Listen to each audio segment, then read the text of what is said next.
Պարոն Պապյան, սպառողի շահերի պաշտպանության հետ կապված օրինակ վերցնենք արտադրանքը,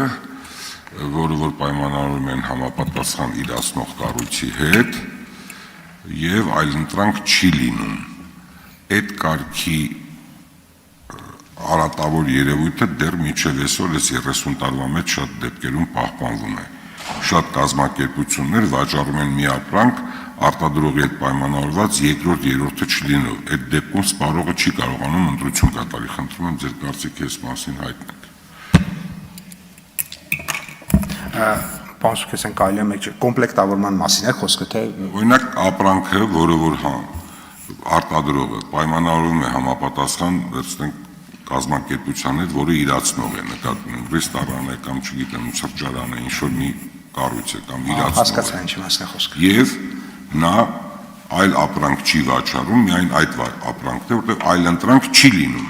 Սպառողը գալիս է, ասում, բայց կներեք, ես դա չեմ ուզում, այլ ապրանք եմ ուզում, բայց քանի որ այնտեղ ոչ ինստիտուցիոնալ հարաբերություններ ա ստեղծված, այլ պայմանավորություններ են,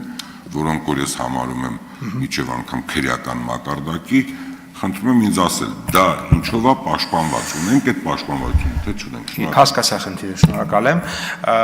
Սա շատ կարևոր հարց է եւ այս հարցը քննարկել ենք վերջերս տնտեսական նախորդ շաբաթ տնտեսական մրցակցության պաշտպանության հանձնաժողովում երկու տեսանկյունից եւ տնտեսական մրցակցության տեսանկյունից ենք դիտարկել հարցերին եւ սպառողների իրավունքների պաշտպանության, որովհետեւ մի դեպքում սահմանափակված է ձեր դժշաս տարբերակում սահմանափակված է տնտեսվարող սուբյեկտի իրավունքը վաճառք իրականացնելը, մյուս կողմից սպառողի իրավունքը, որը ցանկանում է այլ ընտրանք տեսնել կամ այլ ապրանքանիշ օրինակ ուզեր ընդհանրեն գնել, փորձել չգիտեմ, ուտել, խմել եւ այլն, էական չի ինչի մասին է խոսքը։ Այստեղ երկու հիմնական իրավիճակ կա։ Առաջին իրավիճակը, եթե բնականաբար որևէ մեկը շուկայում գերիշխող դիրք ունի, ապա տնտեսական մրցակցության պաշտպանության հանձնաժողովը պարտավոր է արդեն ինքը իր նախաձեռնությամբ սկսել այդ վարույթը եւ այդ գործընթացը իրականացնել։ Եթե չունի գերիշխող դիրք, ապա արդեն դա կարող է այդպիսի դեպքի արկայությունը ինքը եթե կարող է իմանալ կամ դիմումի հիման վրա դա պետք է արվի, ընդ որում այդ դիմումը կարող է լինել եւ հրապարակային եւ անանուն, այսինքն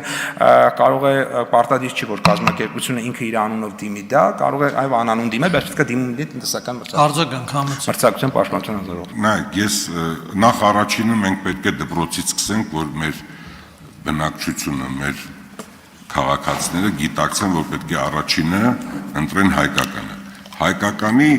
ամբողջ փաթեթավորումը պետք է ինչ-որ մի գույնային գամայի մեջ լինի, որ մարդը միանգամից հասկանա, որ դա հայկական է։ Սա առաջինը։ Երկրորդը, ինչ եմ ես այս հարցը բարձրացնում, որովհետև դուք լավ գիտեք, որ մեր տեղական արտադրողները շատ դեպքերում այդ ուժը չեն ունենում, այդ պայմանությունը ձեռք բերեն այս կամ այն իրացնողի հետ։ Եվ միջազգային այլ հայտնի բրենդներ կամ կառույցներ միգուցե մեր արտադրանքից էլ որակով չի, բայց քանի որ նրանք հայտնի են եւ կարողանում են մարքեթինգային շատ մեծ աշխատանք տանել, հայկականը մնում է երկրորդ։ Բայց մենք ուզում ենք ինստիտուցիոնալ լինի, բոլորը օրենքի սահմաններում գործեն, եւ ես խնդրում եմ այս հարցը ձեր ուշադրության կենտրոնում լինի եւ խնդրում եմ եւս որ մենք ճիշտ հասկացանք իրար ինչի մասին է խոսքը։ Շնորհակալ։ Երկրորդ հարցը մի փոքր շարունակող հարցն է, նույն հարցը չէ։ Երկրորդ հարցի մասով նշեմ, որ հիմա մենք